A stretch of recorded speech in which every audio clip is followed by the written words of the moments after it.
60 days physical sciences, ये है हमारा गोल और आज है डे 25। सो वेलकम बैक आर्टियंस। आज के इस वीडियो में मैं आप लोगों को 25th डे पर करवाने वाला हूं एटॉमिक न्यूक्लियस।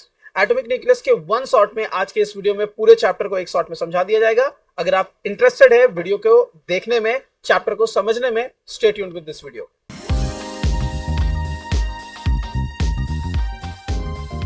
एटॉमिक न्यूक्लियस के वन शॉट में आप सबका स्वागत है। एटॉमिक न्यूक्लियस के वन शॉट में पूरे चैप्टर को एक बार में समझाया जाएगा।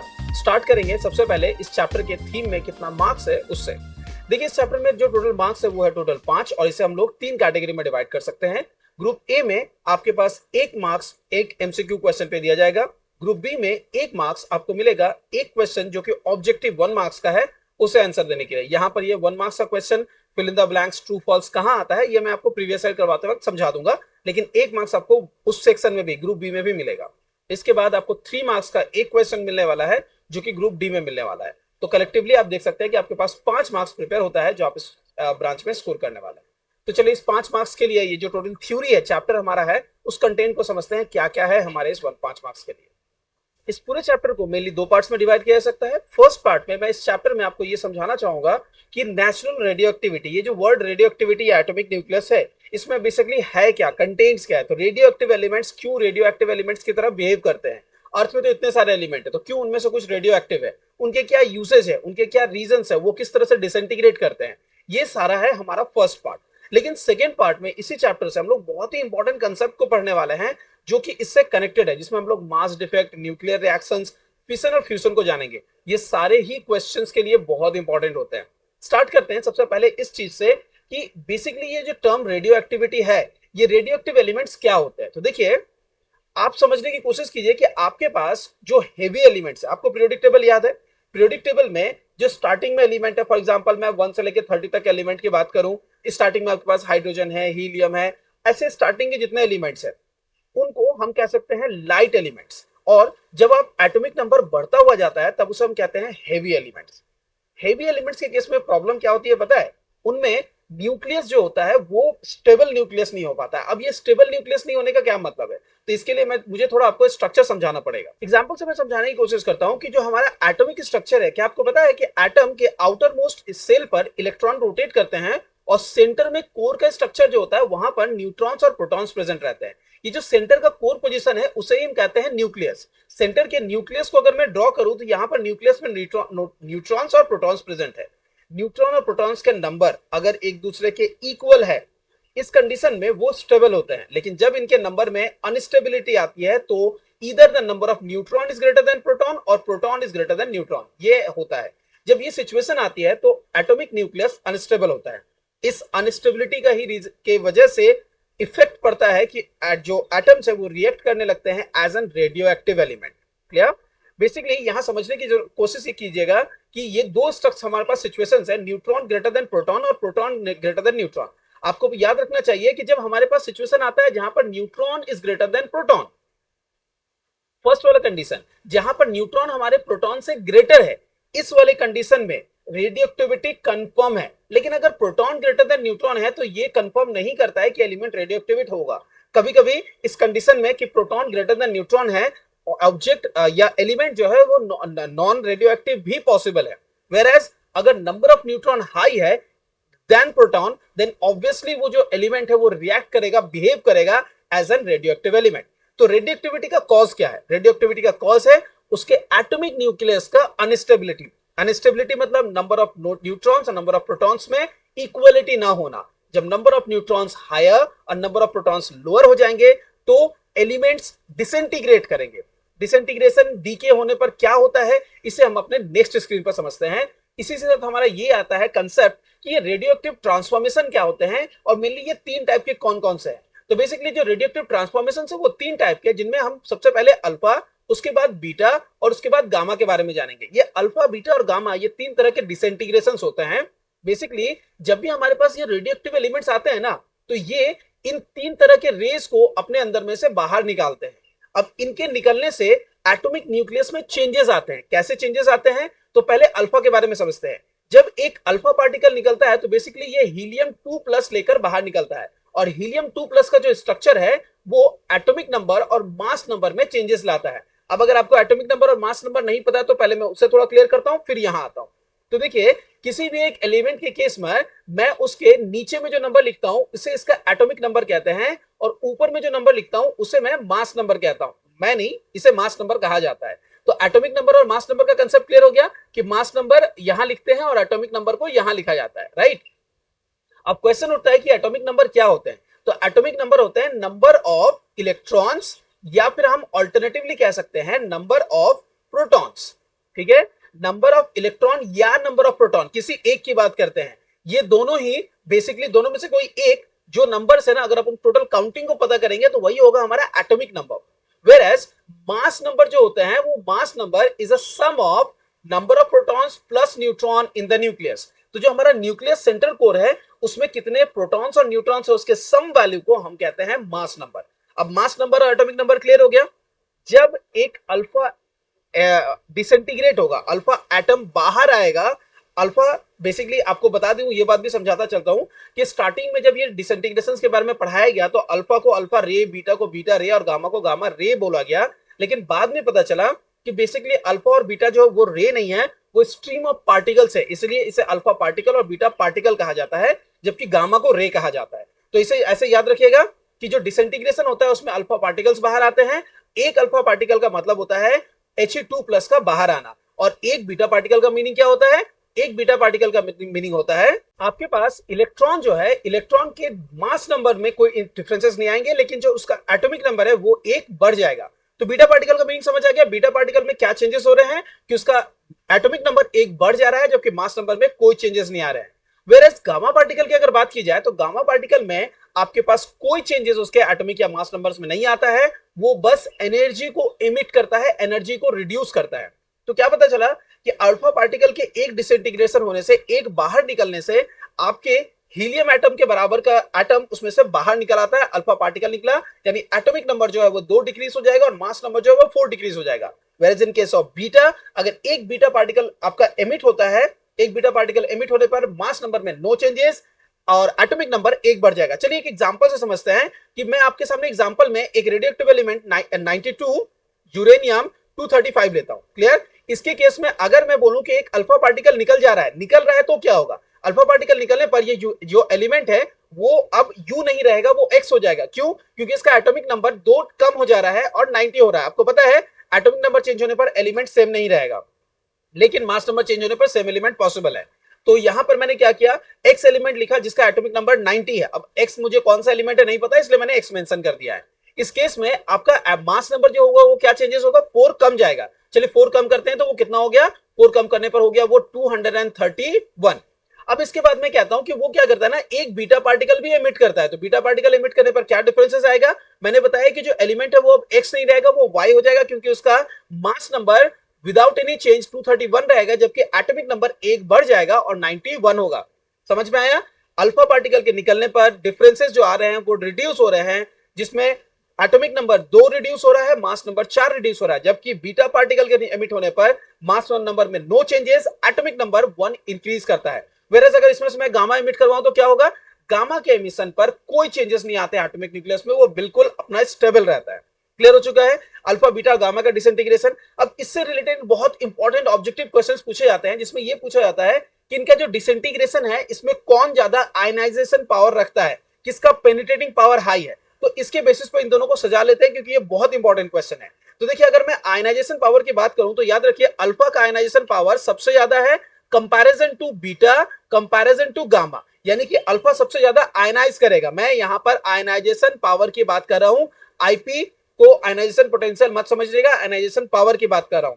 आयनाइज करने को, गैस को आयनाइज करने की जो कैपेसिटी है वो इन केस ऑफ अल्फा सबसे ज्यादा है, बीटा में कंपैरेटिवली कम है और गामा में सबसे कम है।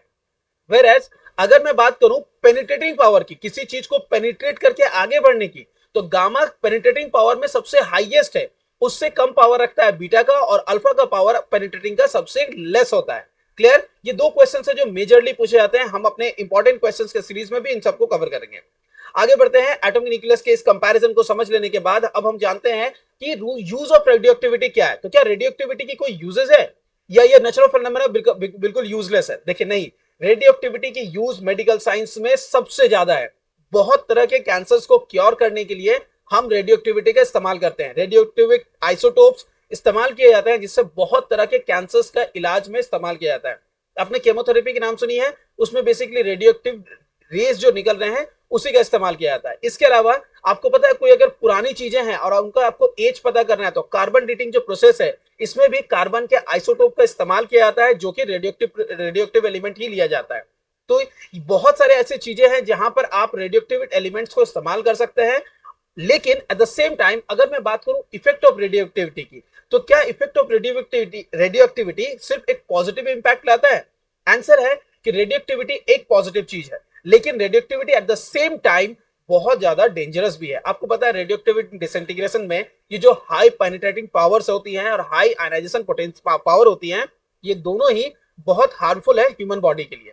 तो अगर आप रेडियोएक्टिव एलिमेंट्स के कांटेक्ट में डायरेक्ट आते हैं, ये आपके जीन में सोमैटिक चेंजेस और जेनेटिक चेंजेस दोनों प्रोड्यूस करने की कैपेसिटी रखता है। सोमैटिक चेंजेस का मतलब होता है कि आपके जीन में या आपके बॉडी के किसी एक पार्ट को हार्म करना, वेयर एज जेनेटिक की जब मैं बात कर रहा हूं तो आपके टोटल जीन को इंपैक्ट कर रहा है। देखिए सोमैटिक चेंजेस क्या है, एक जनरेशन के लिए है। अगर मान लेते हैं सोमैटिक चेंजेस की वजह से आपके हाथ पे कुछ स्क्रैचेस आते हैं या स्किन कैंसर डेवलप होता है तो वो आपको हार्म करेगा। लेकिन अगर एट द सेम टाइम आप long exposure of radioactive element पे रहते हैं तो वो आपके जेनेटिक चेंजेस भी प्रोड्यूस कर सकता है। जेनेटिक चेंजेस को प्रोड्यूस करने के बाद आपके जनरेशन टू जनरेशन वो जीन में कैरी होता हुआ जाएगा, जिसकी वजह से आपके सारे आने वाले जनरेशन डिफेक्टिव हो सकते हैं। ये प्रॉब्लम है रेडियोएक्टिविटी की। इसके बाद अगर हम आगे बढ़े तो यहां पर हमें एक वर्ड पढ़ना है। यहां पर हमारा ये फर्स्ट पार्ट 7.1 वाला कंप्लीट होता है। अब हम 7.2 में आ रहे हैं। यहां पर हम पढ़ने वाले हैं मेनली फिशन और फ्यूजन को। उससे पहले दो वर्ड पढ़ेंगे, एक मास डिफेक्ट और बाइंडिंग एनर्जी। मास डिफेक्ट क्या है, डेफिनेशन समझाता हूं। Mass defect refers to the discrepancy between actual atomic mass of an atom and the sum of the masses of the proton and neutron. Clear? आपको पता है आप एक एलिमेंट का अगर एक एटम लेंगे और उसके प्रोटॉन और न्यूट्रॉन का सम वैल्यू निकालेंगे तो जो आपको टोटल वैल्यू मिलेगा, एट द सेम टाइम उसका जो एटॉमिक मास निकालेंगे, जो वैल्यू निकालेंगे, क्या ये दोनों सेम होगा? होना तो सेम चाहिए। इसमें प्रोटॉन और न्यूट्रॉन ये जो न्यूक्लियस वाला पोर्शन है इसका सम वैल्यू और एट द सेम टाइम पूरा एटॉमिक मास जो है उसका वो दोनों सेम आना चाहिए, बट इन दोनों में एक डिफरेंस आता है। इस डिफरेंस को हम डिनोट करते हैं as mass defect. This atomic mass is less than the sum of the mass of the nucleus. Okay, ये जो न्यूक्लियस सेंटर है उसकी बात हो रही है। This difference is due to the binding energy that is released when the nucleus forms. Some of the mass is converted into energy. अब ये मास का एनर्जी में कन्वर्जन आपको पता है आइंस्टाइन ने अपनी थ्योरी E = mc² में बताया था। आइंस्टाइन की E = mc² की थ्योरी कहती है कि अगर एक ऑब्जेक्ट को with speed of light travel करवाए तो वो मास एनर्जी में कन्वर्ट हो सकता है। यहां पर इसी सिस्टम की बात की गई है। ये बाइंडिंग एनर्जी टर्म जो है, जो हम अभी डिस्कवर करने वाले हैं अपने नेक्स्ट वाले स्क्रीन पर, वहां पर इस बात को हम समझेंगे। तो क्या हो रहा है कि जब एटॉमिक मास की बात करें तो वो क्वांटिटी लेस होती है, किससे? सम ऑफ द न्यूक्लियॉन्स से। न्यूक्लियॉन्स यानी न्यूट्रॉन और प्रोटॉन का जो सम वैल्यू है वो टोटल जो एटॉमिक मास है उसके मुकाबले ज्यादा दिखाता है। अब सोच के बताइए, न्यूक्लियॉन्स यानी जो सेंटर में न्यूक्लियस है उसका जो मास है उसके कंपैरिजन में आपका जो एटॉमिक मास है वो कम आ रहा है। How is it possible? This is happening because जैसे कि हम लोगों ने पढ़ा, बाइंडिंग एनर्जी जो रिलीज हो जा रही है, इस वजह से इसका जो मास है, एटॉमिक मास है, वो रिड्यूस हो जा रहा है। तो चलिए इसके साथ हम लोग इस बाइंडिंग एनर्जी वर्ड को भी थोड़े अच्छे से डिस्कवर कर लेते हैं। Binding energy refers to the minimum energy needed to separate a system of particle into its individual components। जो भी इंडिविजुअल कंपोनेंट्स है उनको बनाया गया है। जैसे कि अगर मैं बात करूं एक एटम की, तो एटम के अंदर में जो हमारे फंडामेंटल पार्टिकल्स इलेक्ट्रॉन, प्रोटॉन और न्यूट्रॉन है, जिनसे उनको बनाया गया है, उनको अलग सेपरेट करने के लिए आप उसको कुछ एनर्जी देंगे, उस एनर्जी को हम बाइंडिंग एनर्जी कहते हैं। तो binding energy is that amount of energy. यहां पर देखिए बाइंडिंग एनर्जी के डिफरेंट फॉर्म्स को मैंने डिस्कस किया है। न्यूक्लियर बाइंडिंग एनर्जी को मैंने लास्ट में डिस्कस किया है। न्यूक्लियर बाइंडिंग एनर्जी हमारा एक्चुअल कंसेप्ट है, लेकिन बाइंडिंग एनर्जी डिफरेंट टाइप्स के हो सकती है। यहां पर न्यूक्लियर बाइंडिंग एनर्जी हमारा कंसेप्ट है जो हमें समझना है। This energy is needed to break down a nucleus into free unbounded neutrons and protons. It's equivalent to the mass defect. Clear? ये जो बाइंडिंग एनर्जी है वो किसके इक्वल होती है? मास डिफेक्ट के इक्वल होती है। क्योंकि हम लोगों ने क्या पढ़ा था, मास डिफेक्ट क्या है? पिछले स्क्रीन में क्या देखा? मास डिफेक्ट को अगर मैं डेल्टा एम से डिनोट करूं तो डेल्टा एम क्या होगा? एटॉमिक मास और सम ऑफ प्रोटॉन प्लस न्यूट्रॉन। इस वैल्यू का जो हमारा टोटल वैल्यू निकलेगा, इसमें से अगर मैं एटॉमिक मास जो उसका निकला है उसे सब्सट्रैक्ट करूं, आपको पता है एटॉमिक मास कम होता है, सब्सट्रैक्ट करने पे जो हमारे पास वैल्यू आएगी उस वैल्यू को हम कहेंगे मास डिफेक्ट। और मास डिफेक्ट क्यों क्रिएट हो रहा है? Because of binding energy. इतने दूर तक क्लियर हो चुका है मास डिफेक्ट क्या होता है, बाइंडिंग एनर्जी क्या होती है। आगे बढ़ते हैं, अब हम ये समझते हैं कि एटॉमिक फ्यूजन, न्यूक्लियर में फिशन और न्यूक्लियर में फ्यूजन क्या होता है। देखिए एज अ स्टूडेंट मैं खुद बहुत कंफ्यूज था between fission and fusion. Concept clear है। फिशन का मतलब है जहां पर एटम्स ब्रेक होंगे, मतलब दोनों में से एक में ब्रेक होंगे और दोनों में दूसरे में एक दूसरे से आकर कलेक्ट होंगे, एक जगह में इकट्ठा होंगे। समझाने की कोशिश करता हूं। देखिए अगर मैं आपको दो एटम्स बना के दूं और ये दोनों एटम्स किसी एक बड़े एटम से टूटकर बने हो, तो इस कंडीशन को हम कहते हैं कि यहां न्यूक्लियर फिशन हुआ। वेर एज फ्यूजन में क्या होता है कि आपके पास अगर दो एटम्स है और वो कंबाइन होकर एक न्यू एटम बना है, इस तरह की सिचुएशन को हम फ्यूजन कहते हैं। अब मैं पहले बहुत कंफ्यूज रहता था कि किसे फ्यूजन कहते हैं, किसे फ्यूजन कहते हैं। अब इसका उपाय मैंने कैसे निकाला, तो जब मैं किसी चीज को फ्यूज करता हूं तो वो क्या होता है, पिघल जाता है। राइट, हम लोगों ने अपने केमिस्ट्री में भी ये बात पढ़ी हुई है कि केमिस्ट्री में जब हम लोग वर्ड फ्यूजन यूज करते हैं तो फ्यूज होने का मतलब होता है उसका पिघल जाना। तो जब कोई दो चीजें आप फ्यूज हो जाएंगी तो वो क्या होंगे, आपस में जुड़ जाएंगे ना। इस तरह से मैंने इसे याद रखा हुआ है, आप चाहे तो इस मेथड को यूज कर सकते हैं। फ्यूजन होने का मतलब है कि कोई चीज जो पिघल रही है, पिघलने पर क्या हो गया, अगर दो चीजें पिघल रही है तो वो जुड़ जाएंगी। जबकि फिशन में क्या होता है, वो ऑब्वियसली उसका उल्टा हो जाएगा, एक बड़ी चीज ब्रेक होकर दो नए छोटे चीजों को बनाएंगे। अब जब एक फिशन होगा तो आपको छोटे छोटे एटम्स मिलेंगे। आपको पता है यहां पर न्यूट्रॉन्स रिलीज होता है। अब एक क्वेश्चन यहां पर आपके मन में आ सकता है कि न्यूट्रॉन रिलीज हो रहा है, चलिए अच्छी बात है कि न्यूट्रॉन्स आपके पास रिलीज हो रहा है, लेकिन यहां पर ये जो फिशन हो रहा है वो क्यों रहा है? क्या ये रेडियोएक्टिव प्रोसेस है? नहीं। बेसिकली रेडियोएक्टिव एलिमेंट को जब एक रेडियोएक्टिव एलिमेंट के ऊपर में स्लो न्यूट्रॉन से स्ट्राइक करवाया जाता है, तब वो ये फेनोमेना दिखाता है कि वो दो छोटे एटम्स में ब्रेक हो जाता है। ऑब्वियस सी बात है, इन दोनों का सम वैल्यू कलेक्टिवली बड़े वाले के इक्वल होना चाहिए। और यहां पर न्यूट्रॉन्स रिलीज होते हैं। यहां जो न्यूट्रॉन्स रिलीज होते हैं वो इन द नंबर ऑफ 2 और 3 होते हैं, और इस टाइम पर huge amount of energy generate होती है। तो न्यूक्लियर फिशन का टोटल प्रोसेस समझ आया। एक बड़े एटम को स्लो मूविंग न्यूट्रॉन से स्ट्राइक करवाया, जिसकी वजह से वो स्प्लिट हो गया मोर देन 1, मैक्सिमम टाइम 2 पर, और कुछ न्यूट्रॉन्स जनरेट हुए और high amount of energy generate हुई। इस प्रोसेस को हम कहते हैं न्यूक्लियर का फिशन।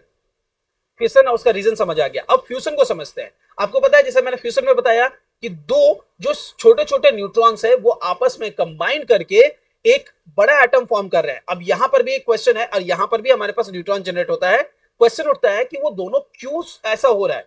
तो याद रखिए फ्यूजन करने के लिए हाई अमाउंट ऑफ टेम्परेचर की जरूरत पड़ती है। दो एटम्स को जब आप कंबाइन करवाना चाहेंगे, कंबाइन करवाने के लिए उसको high amount of kinetic energy की रिक्वायरमेंट होती है। अब ये काइनेटिक एनर्जी वो कैसे गेन करेंगे, तो इसके लिए हमें टेम्परेचर देना पड़ता है। और याद रखिए ये टेम्परेचर इन मिलियंस में होते हैं, छोटे मोटे प्रोसेस नहीं है, मिलियन में टेम्परेचर जाना पड़ता है, तब जाकर ये दो छोटे एटम्स आपस में कंबाइन करके एक बड़ा एटम फॉर्म करेंगे। न्यूक्लियर फिशन और न्यूक्लियर फ्यूजन दोनों ही कंडीशंस में न्यूट्रॉन्स जनरेट होते हैं। और आपको पता है ना, ये जैसे न्यूट्रॉन जनरेट हुआ, ये क्या करेगा, ये न्यूट्रॉन जनरेटेड न्यूट्रॉन आपको फिर दोबारा प्रोसेस को कंटिन्यू करने में, फिशन और फ्यूजन करने में हेल्प करेगा। एक चीज मैं यहां समझाता हुआ चलता हूं, न्यूक्लियर फिशन और न्यूक्लियर फ्यूजन के बीच में डिफरेंसेस पूछे जाते हैं। ज्यादातर बच्चे डिफरेंसेस लिख देते हैं। यहां पर फिशन और फ्यूजन के बीच में एक ऐसा डिफरेंस है जो एनर्जी के पॉइंट ऑफ व्यू से है। आपको पता है न्यूक्लियर फिशन एनर्जी प्रोड्यूस करता है, न्यूक्लियर फ्यूजन भी एनर्जी प्रोड्यूस करता है, लेकिन न्यूक्लियर फ्यूजन का energy in comparison to nuclear fission comparatively high है। अब क्वेश्चन उठता है क्यों, तो इसका रीजन क्या है समझने की कोशिश कीजिए। न्यूक्लियर फिशन के केस में जब हम एक रेडियोएक्टिव एलिमेंट पर बॉम्बार्डमेंट करते हैं एक स्लो मूविंग न्यूट्रॉन्स का, तो जो वो नए एलिमेंट्स फॉर्म होता है वो एक रेडियोएक्टिव एलिमेंट ही होता है। वेयर एज जब मैं दो न्यूट्रॉन्स को, दो एटम्स को ज्वाइन करके एक नया फ्यूजन करवाता हूं और एक नया एलिमेंट मुझे मिलता है, ये एक नॉन रेडियोएक्टिव एलिमेंट होता है। नाउ इससे हमारा एक डिफरेंस ये निकल के आता है, जो एनर्जी प्रोड्यूस हो रही है यहां पर आप high amount of kinetic energy देकर उसे ज्वाइन कर रहे हैं और आपके पास एक एनर्जी सोर्स मिल रहा है जो नॉन रेडियोएक्टिव एलिमेंट लेके आ रहा है, यानी नॉन हैजार्डियस है। तो आपके लिए पॉजिटिव हो जाता है। आपके पास जो एनर्जी मिल रही है उसका जो सोर्स है वो एक सेफ सोर्स बन के आ रहा है, इसलिए न्यूक्लियर फ्यूजन को ज्यादा प्रेफर किया जाता है। लेकिन न्यूक्लियर फ्यूजन से प्रोड्यूस होने वाली एनर्जी को अभी तक स्टोर कर पाना या उसे कलेक्ट कर पाना हमारे लिए पॉसिबल नहीं हो पाया है, इसलिए हम अभी भी रिलाई करते हैं न्यूक्लियर फिशन के एनर्जी सोर्सेज पर। जहां पर न्यूक्लियर रिएक्टर के थ्रू एनर्जी प्रोड्यूस की जाती है वहां पर फिशन की जाती है, फ्यूजन नहीं यूज की जाती है। एनर्जी के पॉइंट ऑफ व्यू से ये डिफरेंस आई होप आपको क्लियर हो गया होगा। ये था हमारा रेडियो एक्टिव एलिमेंट चैप्टर का, रेडियो एक्टिविटी का या एटॉमिक न्यूक्लियस चैप्टर का वन शॉट। यहां पर हम लोगों ने सारे कंटेंट को डिटेल्स में समझा। आई होप पूरे चैप्टर के साथ आप अपडेटेड हो गए हैं, आपको पूरा चैप्टर समझ आ गया कि क्या है बेसिकली इस चैप्टर में। आज का वीडियो इतना दूर, मिलता है अगले वीडियो में। Till then do take care everyone.